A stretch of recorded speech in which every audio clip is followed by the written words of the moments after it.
What's going on, guys? It's Tyler with TD Gaming here to bring you another Bloons Tower Defense 6 video. So this one, I decided to try to tackle the boss. Never played against this boss before. I believe his name is PHAYZE.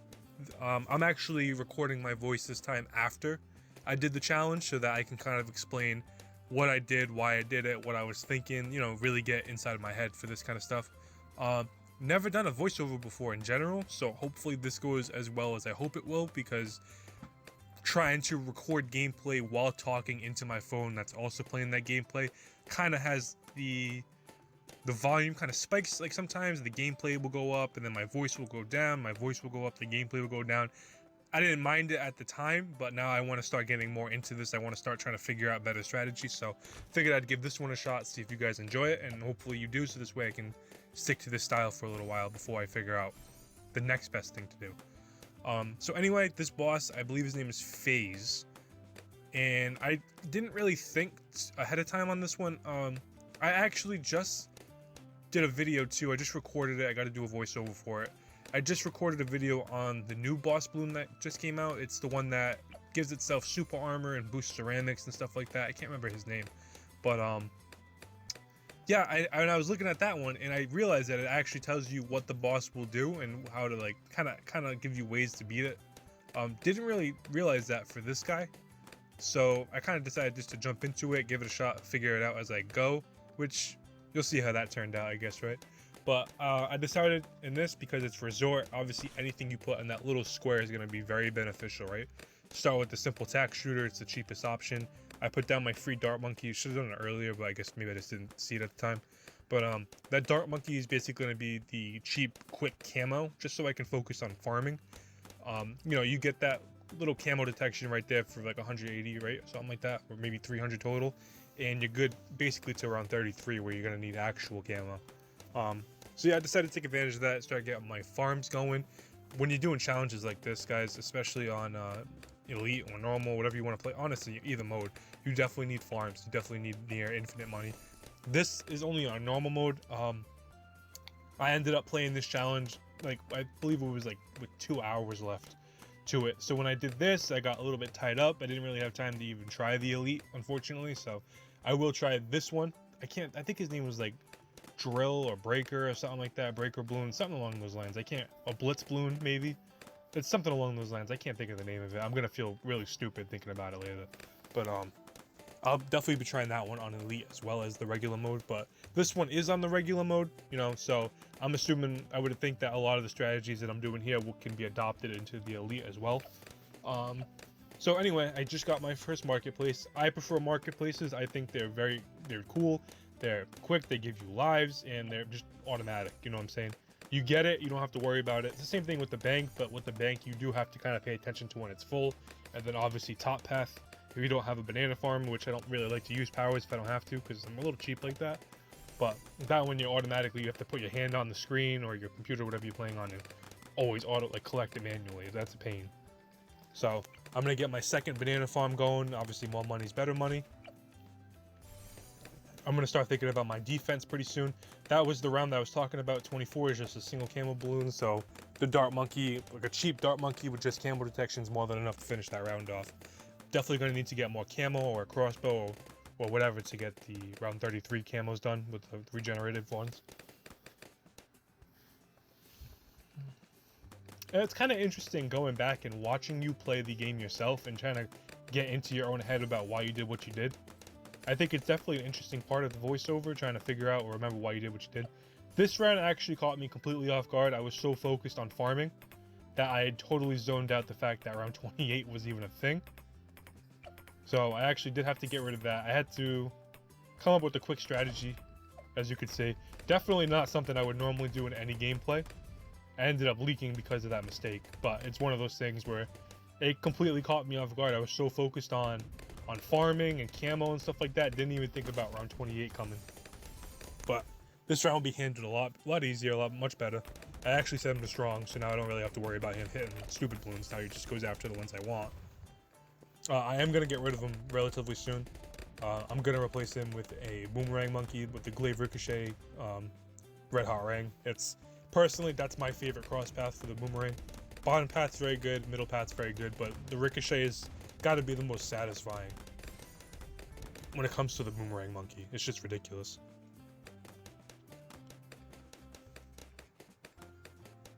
So that dog monkey actually handled 33 on its own. 36, I believe, is where I'm gonna have to upgrade. It's crazy too. Thinking back on it, I don't remember everything that I did. Which you would think, because of a challenge like this, is it's so tedious where you're kind of trying to plan your next move. But working on those farms, trying to get the farms maxed out as much as I can.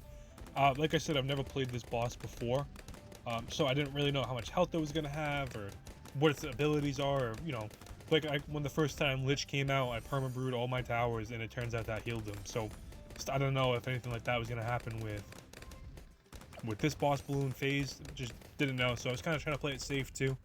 Hence putting the village and stuff. I didn't know, but so I was just trying to get myself really set up for whatever was gonna happen around 40. Always gotta double up on the tax. It's nice to have one that shoots really fast. Well, they both shoot really fast, but one that focuses on damage, the other one that focuses on pierce. Very nice. Definitely helps out with the leads, which is really the point. Definitely nice. Gotta get my Churchill going. Not really worried about when I put Churchill down, because this is a farming challenge, really, so either way I'm gonna end up with a crap ton of money, so I could always just power level him to 20 if I have to.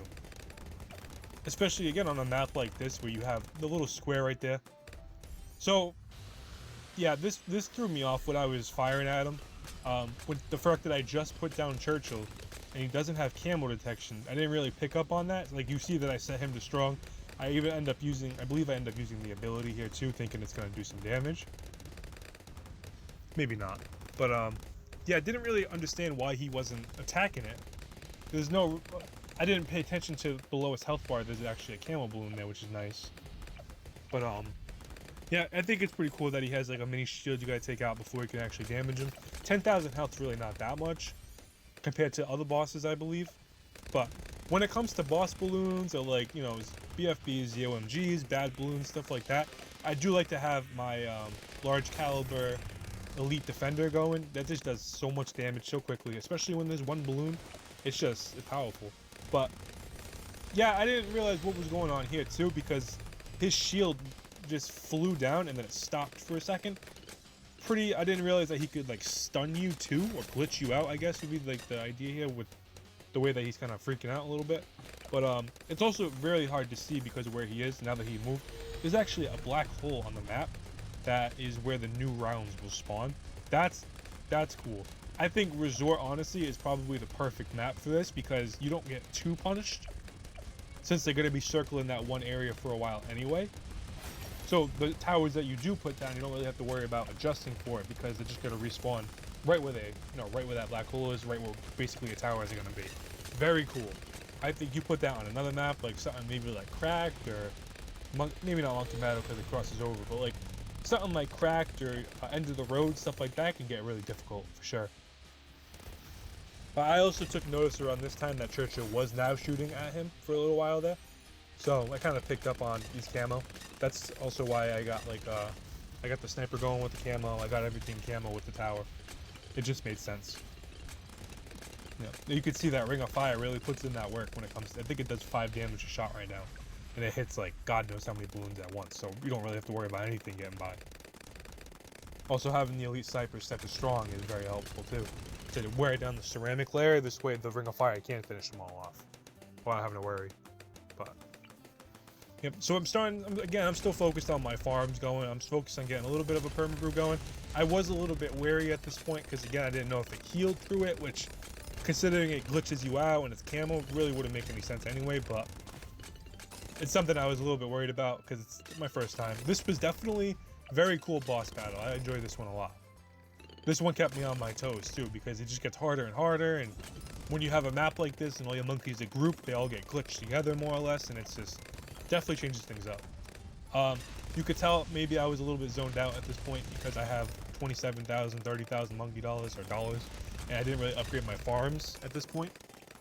I believe I do soon. Yeah, I do it right there. Definitely the most important thing. It helps getting 3 extra lives around per one, plus, you know, a lot of extra money, like what, 3.5 times the money. Definitely nice.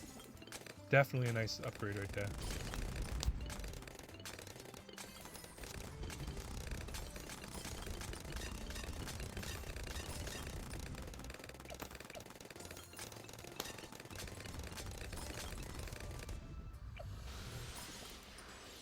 So now we got the second round of we got the second round right now of PHAYZE.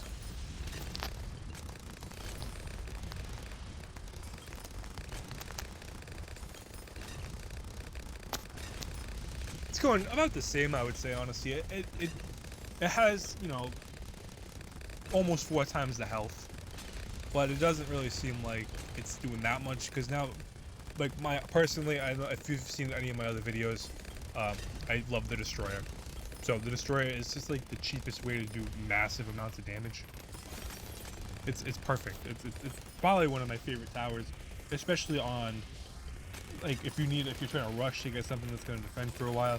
You give it a little bit of camo detection, it's gonna do work basically on everything. It's beautiful.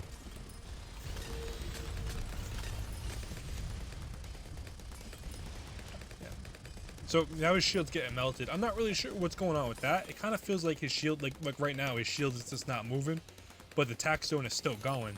I'm not sure if it gets like a temporary immunity thing or what, but it's weird that because his shield and his health really will drain really quickly, and then it'll stop for some reason. It keeps you on your toes for sure. But the Destroyer is putting in work. His health's melting down. Churchill, the Destroyer, the tack zone's gonna get in range pretty quickly. Yeah, it's just melting him. The second round, really not that bad. Definitely was a little bit worried when I was actually playing it, because how far it is, and it's about to boost itself much further now, getting towards, you know, getting past basically where all my towers are. But it's good to have the sniper too in there. Yeah, just like that. But it's good to have a sniper in there that's gonna hit it no matter where it goes. But now I believe I have all my farms maxed out for as far as I care to get them. I don't really care to get Monkey Wall Street. It doesn't really make that much of a difference to me. It's the same money. It gives you about I think it's 4,000 at the end of each round. But you're already making more than enough money. It doesn't really make sense to sell. I mean, you could sell 3 or 4 farms and then get it and make up $4,000 a round.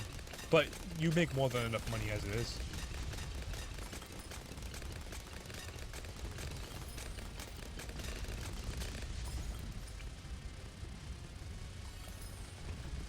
Ended up going with the perma-spike just to play it safe because of where it is.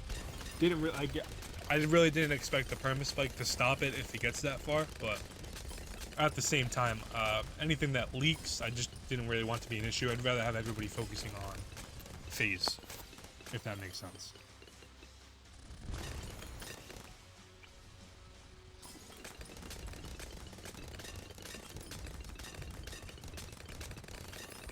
It's crazy how sometimes you can fit like 4 or 5 things in that little square, and I guess the boomerang's just a little bit too big to fit anything else in there. But you can see perma-spike's doing what I wanted to do, which is nice. Yeah, perma-spike just obliterated tier 2.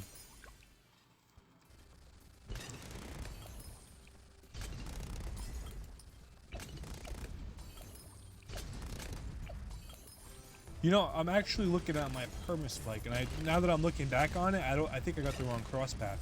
I think I gave it the ability to pop lead balloons and stuff, and I think I also put an alchemist on it. It's supposed to be faster production with an alchemist, but I guess it is what it is. Bigger stacks isn't the worst thing either.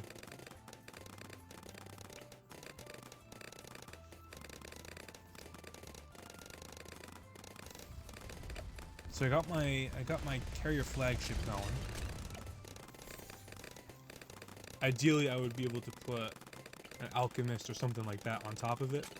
A tower would have been really nice, just to give it a little bit more range. Bringing it forward a little bit towards the water so it can cover a little bit more area, because having it at the top really doesn't do much. Yeah, I thought I was going to put the alchemist on top of the carrier flagship, but it gets a massive range to its boost now, which is nice. I also kind of struggled with the Buccaneer placement a little bit, because I knew that it needs the camo really for the Destroyer to actually be putting in that work.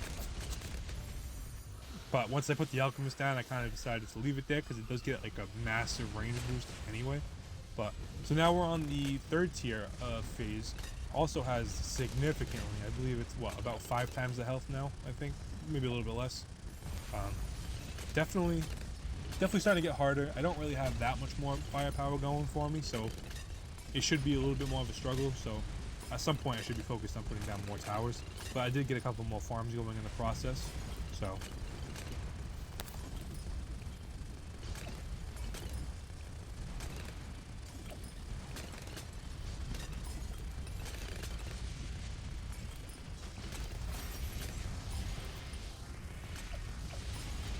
this is definitely a fun and interesting challenge. I do like playing these boss balloons a lot. I wish they had stuff like this more often, or if they mixed them into like regular gameplay, like if they had something maybe where every 20 rounds, or well, at round 40, and then every 20 rounds after it was a different boss balloon instead of a Moab or whatever. Some kind of game mode, or if you can make a challenge really with the boss balloons to make it interesting, like no farms, which, you know, maybe I'll give that a shot, but I would do a no farms. No farms does sound interesting now that I'm mentioning it, but at the same time, it just means you're gonna get a bunch of elite snipers, and you're gonna get, you know, a lot of you're gonna get a Druid of the Jungle, but you're gonna max it out. Stuff like that. You kind of just gonna spam at that point. I don't know if that's much better.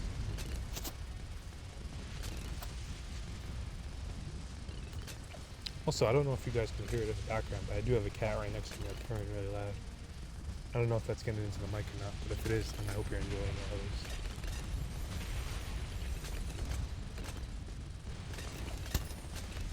Yep, so I ended up getting some monkey aces and stuff like that going. Carrier flagship does boost monkey aces, plus the monkey ace, obviously the Spectre is very powerful, so definitely worth getting. Don't really have to worry about any balloons getting by at that point. Infinite range is nice.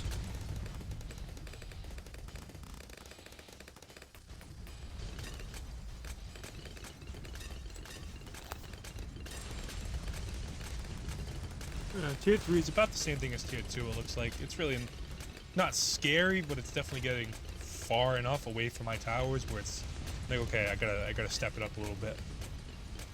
Gonna get that monkey ace state now. We're gonna make sure that it gets camo detection, because obviously top and bottom path are the most damage. Carrier flagship's boosting it as well. I'm not really sure how it boosts it. I forgot how the carrier flagship boosts the monkey ace. I don't know if it's damage or speed or what, but I think it's attack speed if I remember correctly.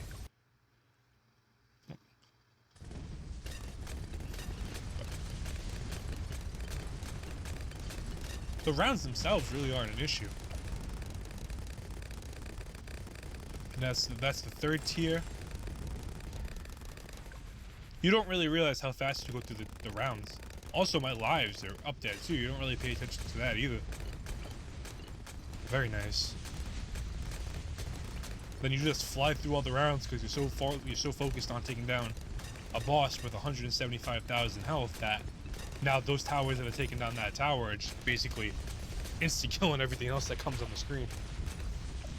It's pretty funny. Yeah, I meant to put down a spike factory there. I put down the tack and I started upgrading it the way that I was gonna do that. Didn't even realize it until a few seconds later, but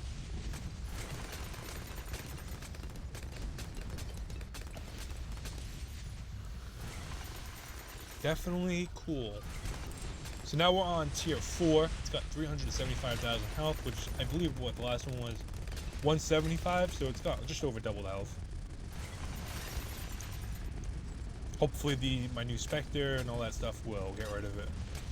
Spike Storm I figured would be a very good addition considering it is a Moab, right? So it's going to take extra damage from spikes that are constantly getting thrown on it.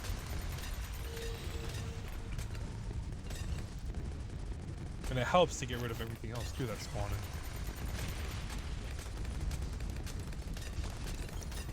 Its health's going down really fast, guys, as you can see. I invested in a couple of bomb towers.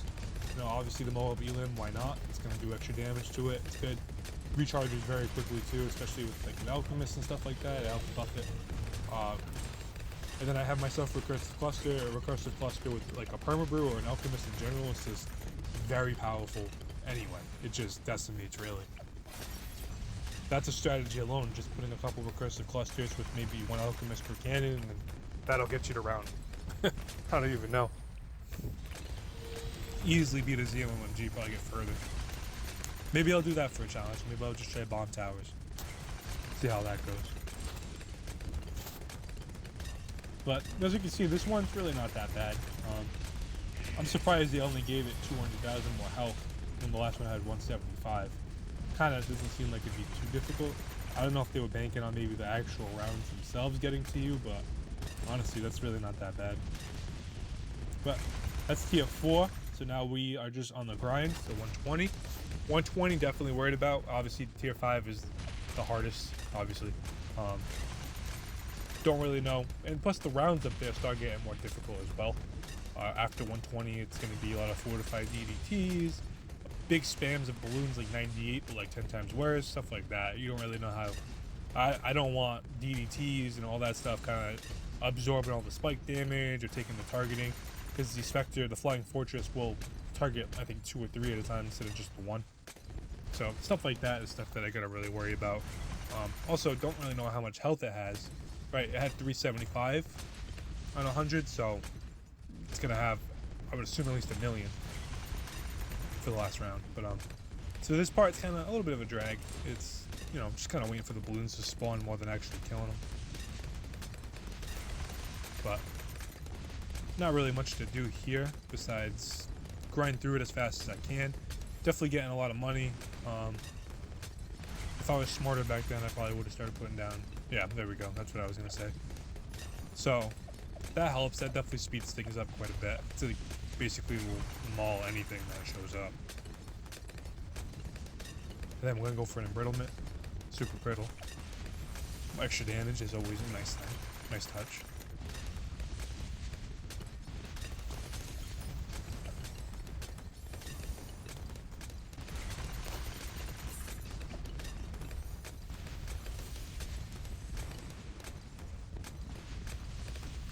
This point is really just trying to rush to 120, right? Just to get that last balloon in there. Finish off that last boss. Definitely a drag these couple of rounds. These rounds last so long, too. I wish they would just send out like 1 mega balloon every round or something. Put all the health from that round into 1 mega balloon so that you can just fly through it.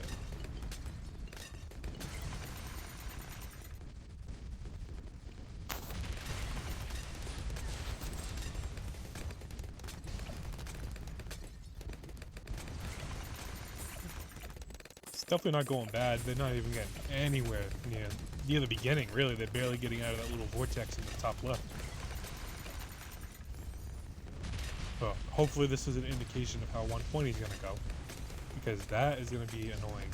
So definitely getting a Master Bomber with faster attack speed. Master Bomber, again, very good for Moabs. Going to get ourselves Spirit of the Forest. Again, it's, you know, if the fact that the balloons can kind of spawn much further up the map, covering it with thorns to do constant damage definitely helps. Obviously, I'm going to spam Dark Knights and stuff like that because I want to get these rounds done quickly and I want to do as much damage as I possibly can to this guy. I went into this again blind. I didn't know anything about this boss. I got no clue how much health this thing's going to have right now. Yeah, you're looking at 1.5 million. It basically, what, a little bit over 4 times? More than quadrupled its last health. Crazy.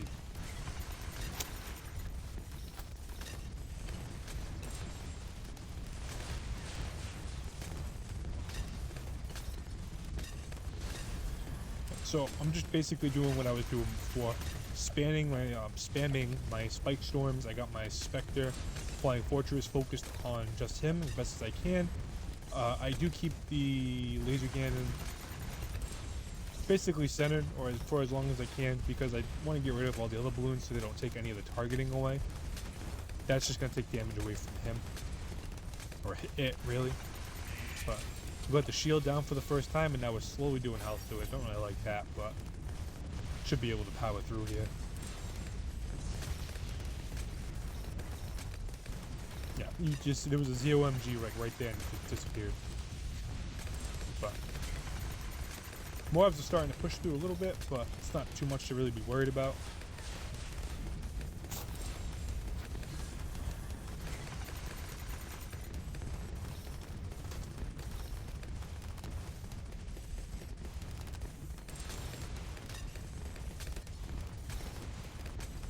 So there's really not too much going on here. It's really just going to be me spamming as much as I can.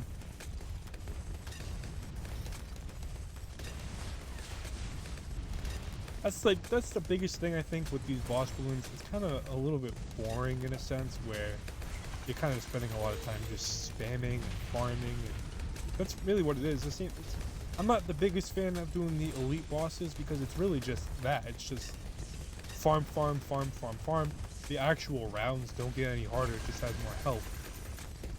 So you do have to play it a little bit smarter, obviously, but like if I really wanted to, if I had the time, if I was more into it, I could cover this entire map with farms. I could cover it really with a Monkeyopolis, and I could get all the top path farms with valuable bananas. I could get the Banana Central. I could absorb them all into the Monkeyopolis and then replace all those farms and just, you know, tediously be collecting every single crate that comes out. But that's what makes it not fun, I don't think. I think I'd rather be able to play strategy than kind of just grinding everything, you know?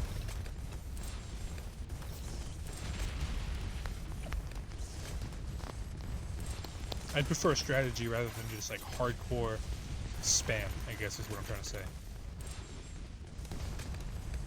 Spamming it is just a little obnoxious to me. I mean, I think it's also one of those things where, you know, if it's your only option, like when I did my all snipers run or, you know, all subs, you kind of don't really have much of a choice because 3 snipers are not going to handle around 100, right? But with something like this, when you can get more creative than anything, you know, you know what's good against Moabs, you know you can embrittle it, you know you can deal extra damage to it, you can Moab cripple it, most likely. I'm assuming there's no like immunities to that kind of stuff, but slow it down, you can do whatever you need to do, spike storm it, perma spike it, everything ready. I think that's more enjoyable, personally, than spamming.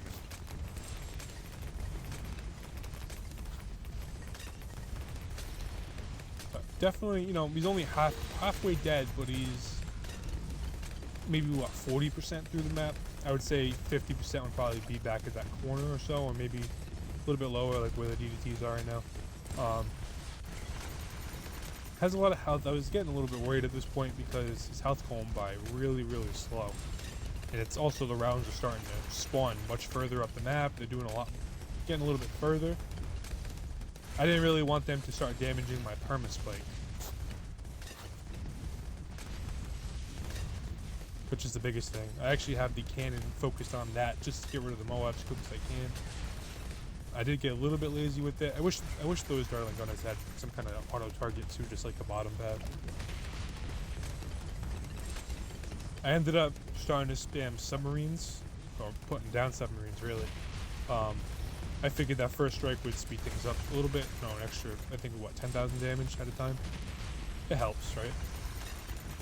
But now we're whittling down the third bar of its health, the 3/4 mark, which is, it's going down nice.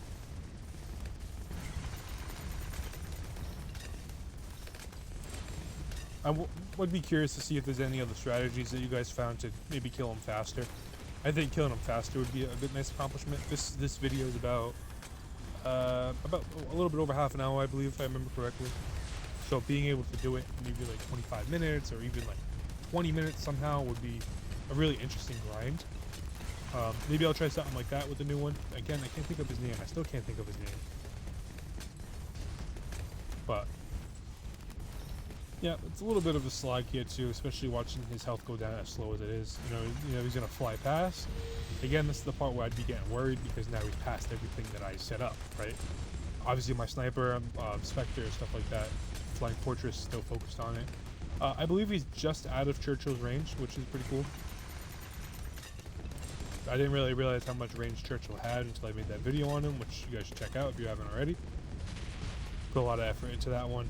I actually did just upload that video to my laptop, so I might do a commentary voiceover for that too, so you guys can understand the strategy and what I'm doing, why I'm doing it, and kind of how my rules are and stuff like that.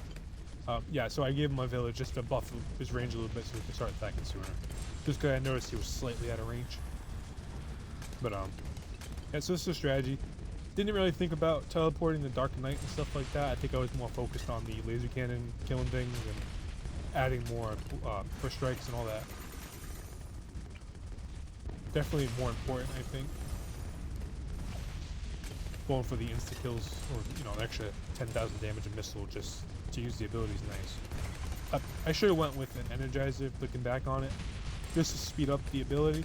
Also, because the Moab Elam is on the carrier flagship, it is considered a water monkey too, so the energizer would reduce his cooldown even more as well, as if he was a water monkey. Which would probably equal me spamming it at that point, like every 3 seconds. But yeah, his health's going down really, really slow. His shield's going down slow. Now his health's going down slow. But just considering it's only a couple of things firing on him, it's really not too bad, I don't think. It's not like everybody over there is targeting him. It's just a Spike Storm, a cannon, a Flying Fortress, Sniper, Churchill still, and I guess the automated turret is also remaining, which I'm surprised about. I'm surprised they can even see all the way over there. Yeah, see, it's about to stop firing, I believe. Definitely far away.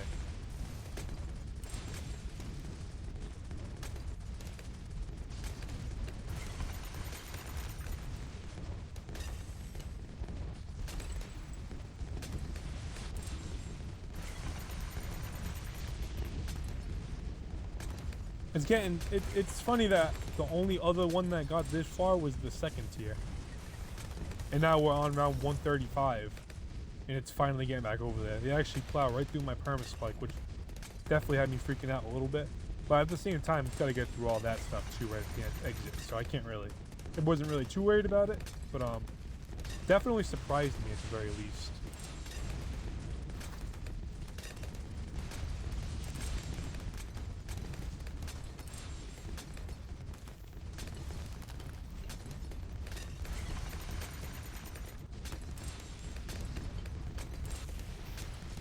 So he's right at the edge of his health here.